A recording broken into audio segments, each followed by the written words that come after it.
Assalamualaikum warahmatullahi wabarakatuh. Apa kabar anak-anak? Semoga semua dalam keadaan baik ya. Walaupun kita masih berada dalam masa pandemi dan kegiatan belajar kita masih dilaksanakan dari rumah, tapi Ibu harap semangat belajar kalian tidak pernah padam. Untuk itu, Ibu ingatkan kembali, yuk sama-sama kita disiplin menjalankan protokol kesehatan agar kita semua dapat terhindar dari virus corona. Oke anak-anak, kembali lagi dengan Ibu Cici Amaliana. Kali ini kita akan melanjutkan materi kita pada tema 1, Selamatkan Makhluk Hidup, subtema 1, Tumbuhan Sahabatku, pembelajaran ke-1. Pada materi sebelumnya, kita sudah belajar mengenai manfaat tumbuhan bagi kehidupan. Manfaat tumbuhan bagi kehidupan salah satunya adalah tumbuhan sebagai tempat perkembangbiakan bagi makhluk hidup lain. Manfaat tumbuhan tersebut berkaitan dengan materi yang akan kita pelajari kali ini, yaitu tentang perkembangbiakan generatif pada tumbuhan. Anak-anak, perlu kalian ketahui bahwa salah satu ciri makhluk hidup adalah berkembang biak. Lalu, apa sih yang dimaksud dengan perkembangbiakan pada tumbuhan? Perkembangbiakan tumbuhan adalah suatu proses yang bertujuan untuk memperbanyak jumlah tanaman spesies atau kultivar tertentu. Secara umum, perkembangbiakan pada tumbuhan terbagi menjadi 2, yaitu 1. Perkembangbiakan generatif. Perkembangbiakan generatif adalah perkembangbiakan tumbuhan secara kawin. 2. Perkembangbiakan vegetatif. Perkembangbiakan vegetatif adalah perkembangbiakan tumbuhan secara tidak kawin. Anak-anak, pada perkembangbiakan generatif, salah satu jenis tumbuhan yang berkembang biak dengan cara ini adalah tumbuhan berbiji. Biji ini dihasilkan setelah terjadi penyerbukan pada bunga.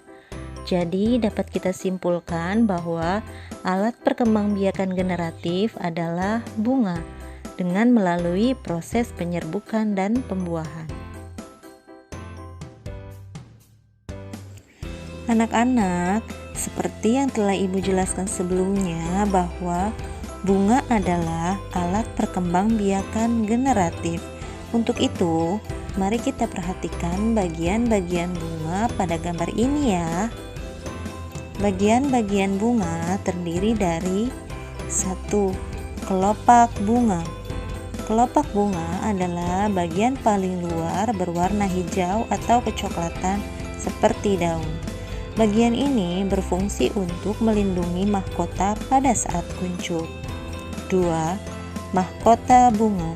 Mahkota bunga adalah bagian bunga yang paling mudah dikenali karena berukuran besar dan berwarna mencolok. Bagian ini berfungsi membantu penyerbukan bunga dengan menarik perhatian para serangga agar hinggap. Selain itu, mahkota bunga juga berfungsi untuk melindungi alat reproduksi bunga, yaitu putik dan benang sari. 3. Kepala putik. Kepala putik adalah alat kelamin betina pada bunga yang mengandung sel-sel telur dan berfungsi untuk reproduksi. 4. Tangkai putik. Tangkai putik adalah saluran penghubung antara kepala putik dengan sel telur atau ovarium. 5. Benang sari. Benang sari adalah alat kelamin jantan pada bunga. 6. Kepala sari. Kepala sari adalah bagian dari sistem reproduksi jantan atau benang sari bunga. 7. Bakal biji. Bakal biji biasanya banyak ditemukan pada tumbuhan berbiji, sedangkan pada bunga, bakal biji berfungsi melindungi sel telur dan menjadi tempat pertemuan antara sel-sel telur yang akan dibuahi. Bakal biji letaknya di dalam bakal buah. 8. Bakal buah. Bakal buah adalah tempat terjadinya pembuahan, yaitu proses peleburan antara sel telur betina dan jantan yang kemudian menghasilkan bakal buah. 9. Dasar bunga. Dasar bunga adalah tempat melekatnya mahkota dan komponen bunga lainnya agar tetap berada pada posisinya meskipun terkena terpaan angin. 10. Tangkai bunga. Tangkai bunga adalah penghubung antara bunga dengan ranting. Nah, anak-anak, perkembangbiakan generatif dapat terjadi dengan melalui proses penyerbukan dan pembuahan. Lalu, apa sih penyerbukan dan pembuahan itu? Penyerbukan adalah jatuhnya serbuk sari pada permukaan putik. Penyerbukan dapat terjadi pada tumbuhan berbiji terbuka dan tumbuhan berbunga. Pada tumbuhan berbiji terbuka, serbuk sari harus mencapai tetes penyerbukan. Sedangkan pada tumbuhan berbunga, serbuk sari harus mencapai kepala putik. Setelah terjadi penyerbukan, pada serbuk sari tumbuh bulu serbuk sari yang menuju ke ruang bakal biji. Kemudian, serbuk sari akan masuk ke ruang bakal biji melalui bulu serbuk sari. Di dalam ruang bakal biji terjadilah pembuahan, yaitu peleburan serbuk sari sebagai sel kelamin jantan dengan kepala putik sebagai sel kelamin betina.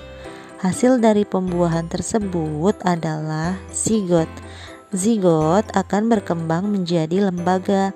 Lembaga akan berkembang menjadi bakal biji, dan bakal biji akan berkembang menjadi biji dan bakal buah.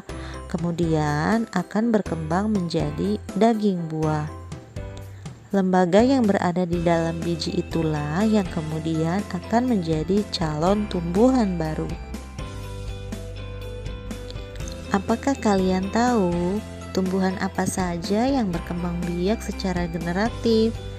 Tumbuhan yang berkembang biak secara generatif contohnya adalah salak, jambu, mangga, pepaya, padi, jagung, teratai, eceng gondok, aster, dan pacar air. Anak-anak, tentu kalian ingin tahu kan bagaimana sih proses penyerbukan itu bisa terjadi? Penyerbukan pada tumbuhan dapat dibedakan menjadi dua, yaitu 1. Penyerbukan berdasarkan perantaranya. 2. Penyerbukan berdasarkan asal serbuk sarinya. Penyerbukan berdasarkan perantaranya dibedakan menjadi 4 macam, yaitu 1. Penyerbukan dengan bantuan angin atau anemogami. Penyerbukan ini terjadi karena adanya bantuan angin. Contohnya adalah pada tanaman jagung. Proses penyerbukannya yaitu angin bertiup di sekitar tanaman jagung, lalu serbuk sarinya terlepas. Serbuk sari yang lepas itu kemudian terbawa angin, lalu menempel pada putik bunga jagung dan terjadilah penyerbukan. 2. Penyerbukan dengan bantuan hewan atau zodiogami. Penyerbukan ini terjadi karena perantara hewan. Hewan-hewan itu berperan sebagai penyerbuk yang memindahkan serbuk sari untuk bisa menyentuh kepala putik. Contohnya adalah lebah. Lebah yang menghampiri bunga untuk menghisap madunya. Lalu serbuk sari bunga itu terbawa lebah hingga lebah hinggap dan menyentuh kepala putik di bunga yang lain. Maka terjadilah penyerbukan. 3. Penyerbukan dengan bantuan air atau hidrogami. Penyerbukan ini terjadi dengan perantara air. Misalnya, air hujan yang merontokkan serbuk sari dan arusnya membawa serbuk sari itu mendekati kepala putik. Atau bisa juga terjadi pada tanaman yang tumbuh di dalam air. Contohnya adalah tanaman lamun. Serbuk sari tanaman lamun lepas dari tangkai sari, lalu serbuk sari terbawa arus air hingga menempel pada putik tanaman lamun lain. 4. Penyerbukan dengan bantuan manusia atau antropogami. Selain bisa dibantu oleh angin, hewan, atau air, penyerbukan pada tumbuhan juga bisa dilakukan dengan bantuan manusia. Contoh tanamannya adalah memiliki ciri-ciri sebagai berikut, yaitu memiliki serbuk sari dan kepala putik yang tidak dalam satu duduk bunga atau bunga tunggal. Kepala putiknya dalam kondisi tertutup sehingga tidak dapat memungkinkan masuknya kepala putik tanpa dibuka terlebih dahulu. Lalu serbuk sari tanaman tersebut sulit untuk rontok. Penyerbukan berdasarkan asal serbuk sarinya dibedakan menjadi 4 macam. 1. Penyerbukan sendiri atau autogami. Penyerbukan ini terjadi pada bunga yang memiliki serbuk sari sendiri. Bunga yang melakukan autogami biasanya termasuk bunga sempurna yang memiliki alat kelamin jantan dan betina atau disebut sebagai hermaprodit. Salah satu contohnya adalah bunga turi dan bunga sepatu. 2. Penyerbukan tetangga atau geitonogami. Penyerbukan ini biasanya terjadi pada bunga-bunga yang masih berasal dari tumbuhan yang sama. Contohnya padi, kelapa, sawit, dan jagung. 3. Penyerbukan silang atau alogami. Penyerbukan silang bisa terjadi pada suatu bunga yang serbuk sarinya berasal dari bunga lain yang berada pada tumbuhan lain yang sejenis. Penyerbukan ini menimbulkan keturunan yang bervariasi karena terjadi perpaduan sifat dari dua tumbuhan induknya.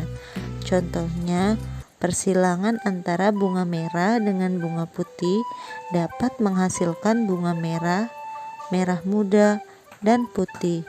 Semua tumbuhan bisa melakukan penyerbukan ini dengan bantuan manusia. 4. Penyerbukan bastar atau hibridogami.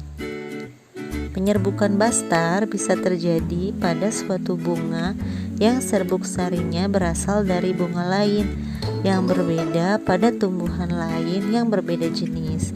Contohnya, serbuk sari jambu batu berdaging merah menyerbuki putik dari jambu batu berdaging putih. Nah, itulah macam-macam penyerbukan yang terjadi pada tumbuhan. Setelah ini, kalian boleh mencari tahu keberadaan tumbuhan-tumbuhan tersebut di lingkungan tempat tinggal kalian. Bagaimana anak-anak? Tentu kini kalian sudah memahami materi yang kita pelajari hari ini kan? Tetap semangat belajar ya. Yakin kalian pasti bisa. Wassalamualaikum warahmatullahi wabarakatuh.